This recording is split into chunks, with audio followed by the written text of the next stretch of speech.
Are you frustrated, a little anxious, or maybe even confused about what people think about you? The real question is your brand clear or confusing? Now, before we jump in, if you're new to my channel, my name is Sybil. I do brand strategy for women creatives just like you.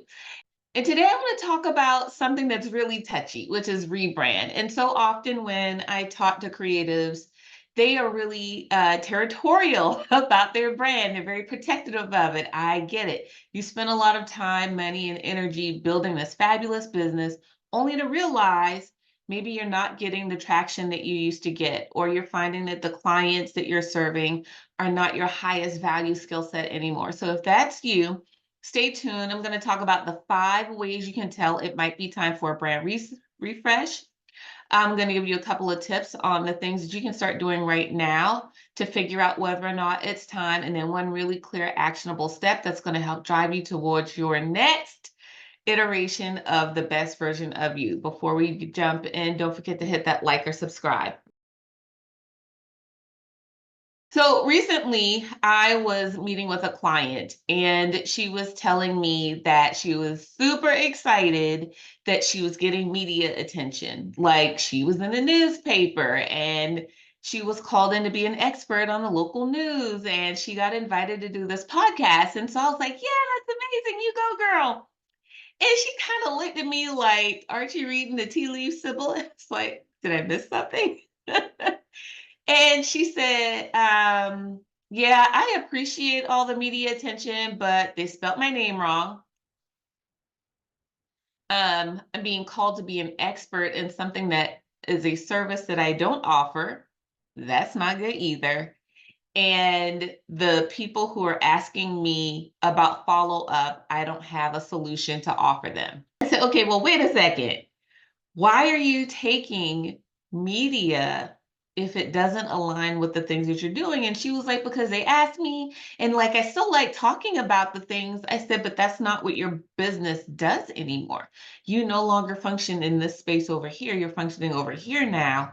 So, like, walk me through the process. And then I realized if this is one of her challenges, it might be yours too. We don't want to turn down media attention because we believe all media is good media. But not if your name is spelled wrong, not if you're talking about something that does not align with your service and offering, not if you don't have a concrete call to action or next step to bring people on the other side of your business, then all of the media attention really does not matter. And so after having that conversation with her, I decided, I was like, okay, well, here's a couple of things that you can start doing. And so if this is you and you are getting maybe some unwanted media, or you're realizing that the things people are calling you to do are not the things you enjoy doing, then think about these 5 things. Number one, you have mixed testimonials about what people think you do. So, same client, when she let me know that she was experiencing this challenge, I said, well, pull your last 25 testimonials. And ladies, this is a cheap plug. If you do not have at least 25 testimonials for your business, that is step number one. You need to know what people think you do, and it might not be what you think you are doing. So, we pulled her testimonials, and I said, okay, of these 20 or so, she didn't quite have 25, but we had enough information. I said, well, of these 20 or so testimonials, what are your favorite testimonials? And she looked at me for a second and she was like, what? And I said, no, really, of these, because I read through them. And I said, ma'am, you have a testimonial from a teacher, you have a testimonial for some students, you have testimonials like from the pilot on the plane, you got a testimonial from this AI company. I said, where is your favorite group of testimonials from this like hodgepodge of people who you have worked with over the last year? And so what we came to realize is that she enjoyed the student testimonials, but she didn't enjoy getting compensated for the work she was doing with them. And I said, well, we're going to put a pin in that. What testimonial do you enjoy? And they are key indicators for business success. And so when we pulled that group of testimonials out, There was only 3 or 4 of them. Like, of that list of 20 or so testimonials, there were only 3 or 4 that aligned with the thing that she wanted to get paid for.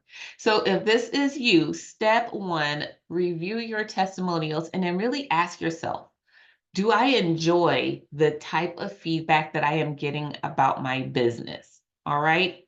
Pull them out. If they don't make sense, like, group them in such a way.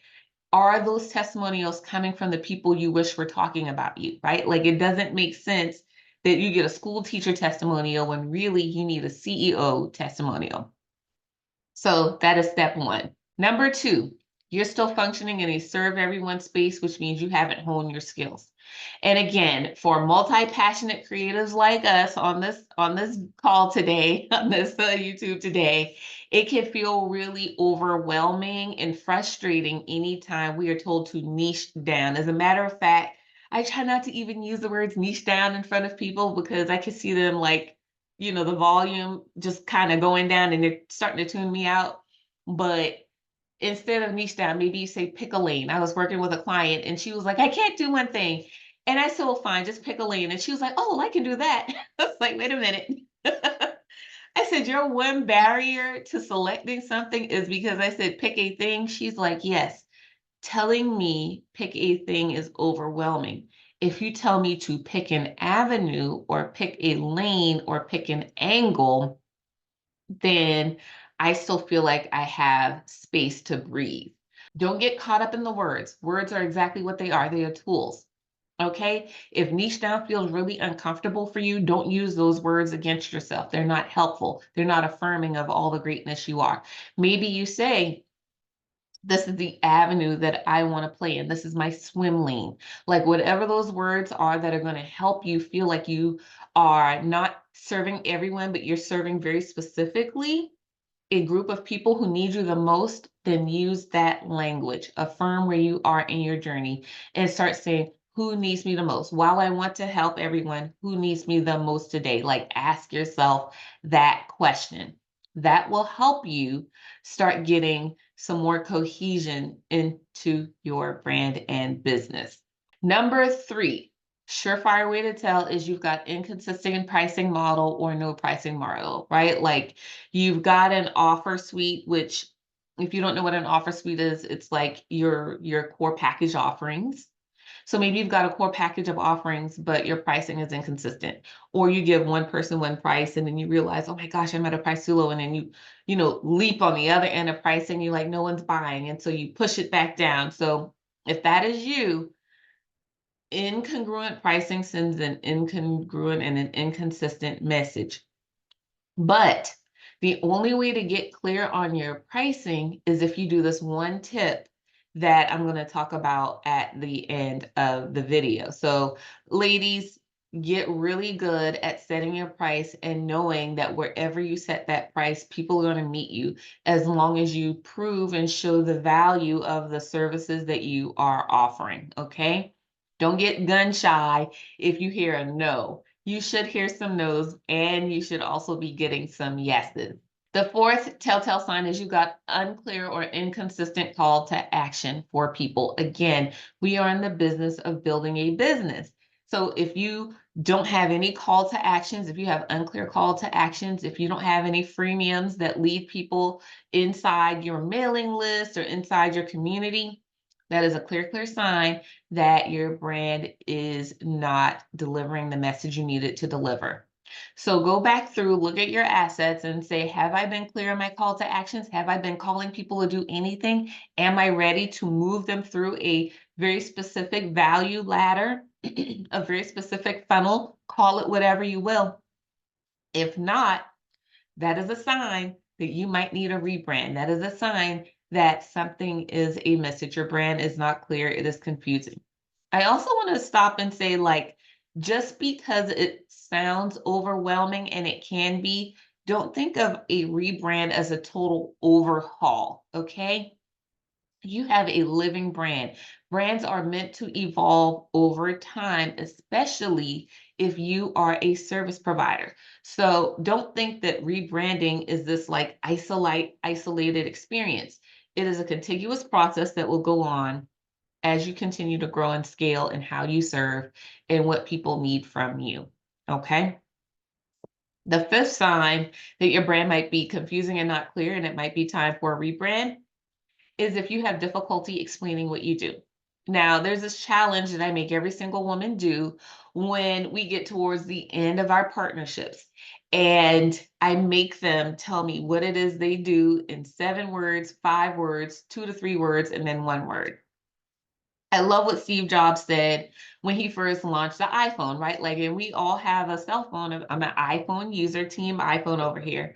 But he got up there, he didn't talk about how we're going to have apps. He didn't talk about downloading YouTube. He didn't talk about playing games on the phone. He didn't talk about text messaging or FaceTime or any of the features that we now enjoy. He said, it's a phone. And when you look at the core values of Apple, when you look at their mission statement of Apple, like they are very specific. It is seven or eight words of what it is they do with that business, and that's all they intend to do. And so I challenge you to communicate what it is you do in 7 words or less. Once you get that level of clarity, your rebrand process, your branding process has already started.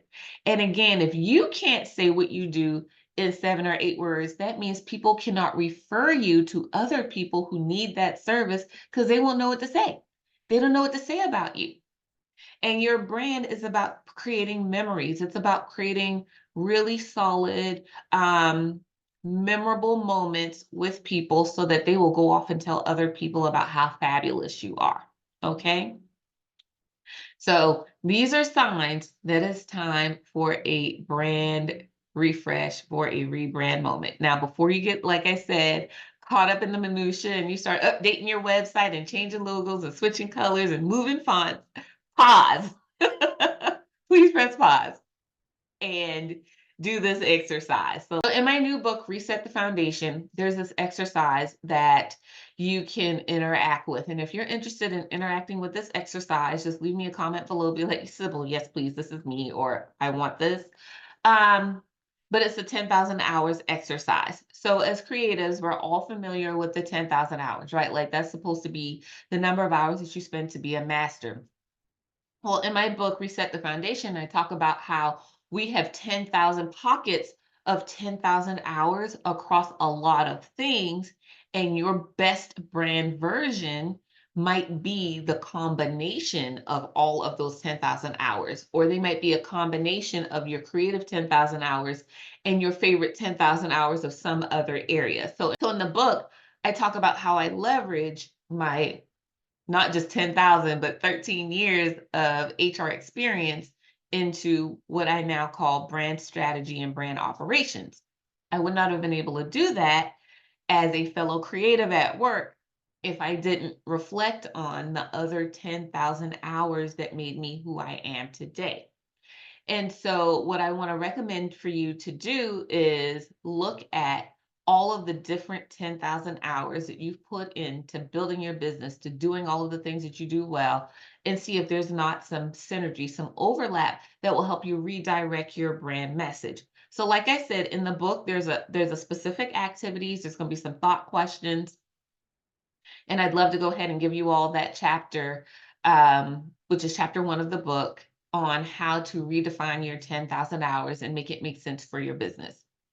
But as another aside, here's some other things you can do to immediately jumpstart your rebrand process. Number 1, I talked about the testimonials. Start sifting through those testimonials. If they don't make sense, toss them out and hygiene what it is you want to be known for. Number 2, do a survey, do a poll, see how your current audience is engaging with the services you are already offering. And then throw in something new like, hey, I'm thinking about offering these 4 things. What do you think? Like, just go right back to your target audience and ask the question. So often we miss our opportunities because we're afraid to ask, because we don't want to hear what people might have to say. Go ahead and ask them. Hey, I'm thinking about doing this. They'll either tell you it's a good idea or a bad idea. Like my coach says, tell me if my baby is ugly. Okay, please tell me if my baby is ugly. And then number 3, revisit your business goals. Now, this is not the do you have the fully fleshed business plan, but like what were your initial business goals when you first started your business? Go look at those things. If what you're doing today does not align with those goals, look and see where you started to get off track. Did it happen when you started taking these one-off things because you needed extra income? Did it start to happen because you had an emergency? Oh, this person presented like this irresistible opportunity for you, and you find out it's not what you thought it was. So go ahead and dig deep and then start getting rid of things that don't make sense, and you'll find some really solid clarity that might not be a full rebrand. It might be like a brand refresh. And so those are some really specific things you can do. But the last thing, the key thing that I want to tell you that I recommend, like I said, um, the key thing that I want you to think about is what are your core values? And so often we as solopreneurs or small businesses, we don't think enough about our core values. And there's so many women that I partner with who don't even have core values because we believe core values belong to large corporations. Well, I want to tell you, your business is an extension of you. Therefore, they're an extension of your core values. If you not sat down and thought about your core values and why you're doing what you do, who you intend to serve, and how you intend to get some stuff done in this world, then your brand will never make sense because you're missing a key component of why you show up every day. So, my highest recommendation to you, my big takeaway for you today, if you do nothing else, is think about those core values. If you've not created them, go create them, and they will help drive your content pillars. They'll help drive how you serve people. They'll even help you figure out what your pricing is. Like, are you going to do Walmart pricing, or are you going to be, J'adore Dior, right? Are you going to be the target of your industry, or are you trying to be, offering the Tesla, Mercedes Benz, right? Are you the Rolls Royce? All of that starts with your core values and how you want the market to view you. You get to decide. You are fabulous, okay? We already know you are doing great things. So I want you to keep on being able to do the great things that you are already doing so you continue to serve at the highest level. So, like I said, don't forget, if you're interested in that complimentary chapter of Reset the Foundation, where I go through the 10,000 hours exercise, definitely pop in the DM. Don't forget to hit that like or subscribe, and I will see you on the other side. Till next time, do not forget to be the one. Bye for now.